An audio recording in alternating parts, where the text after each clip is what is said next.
હવે વાત કરીશું ખેડા જિલ્લાની તો ખેડા જિલ્લાના નડિયાદ તાલુકાના હાથનોલી ગામમાં ખેડૂતો બગડેલા પાક લઈને કલેક્ટર કચેરીએ પહોંચ્યા હતા। ખેડૂતોએ હાથમાં બગડેલા પાક લઈ કલેક્ટર સમક્ષ પોતાની રજૂઆત કરી હતી।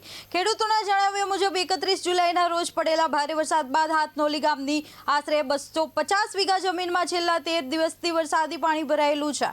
પાણીનો યોગ્ય નિકાલ ન થતાં ડાંગરના પાકને મોટું નુકસાન થયું છે અને ખેડૂતોની મહેનત પાણીમાં ગઈ છે। ખેડૂતોએ ખેતીમાં થયેલા નુકસાનને યોગ્ય સર્વે કરાવી સહાય આપવા તેમજ ગામની ખેતીની જમીનમાં વરસાદી પાણી ભરાઈ ન રહે તે માટે કાયમી ધોરણે પાણીના નિકાલની વ્યવસ્થા ઊભી કરવાની માંગ ઉઠાવી છે।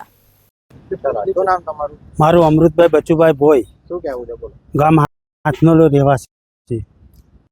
અમારે આ ખેડૂતની દરેકની ડાંગર ડૂબી ગઈ છે પાણીમાં। આ વર્ષોથી ચાલતું આવ્યું છે ને આ વર્ષે વધારે પાણીને લઈને વધારે નુકસાન મળે અને કાયમી પાણીનો નિકાલ કરી આપો બસ।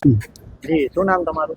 વિજયભાઈ શનાભાઈ વાઘેલા। જી વિજયભાઈ, શા માટે અહીંયા આવ્યા હતા? કોની મુલાકાત કરી? શું કહે? અમે કલેક્ટરની મુલાકાત કરી આજે અને પાણીના નિકાલ માટે પ્રશ્નો કર્યા, તે હલ કરવા બાબતે એમણે ધ્યાન દોર્યું છે।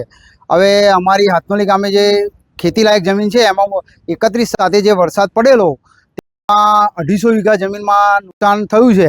તેનું વળતર અને કાયમી પાણીના નિકાલ માટે અમે કલેક્ટર પર આજે લેખિતમાં બધા ખેડૂતો દ્વારા આવેદનપત્ર આપ્યું છે।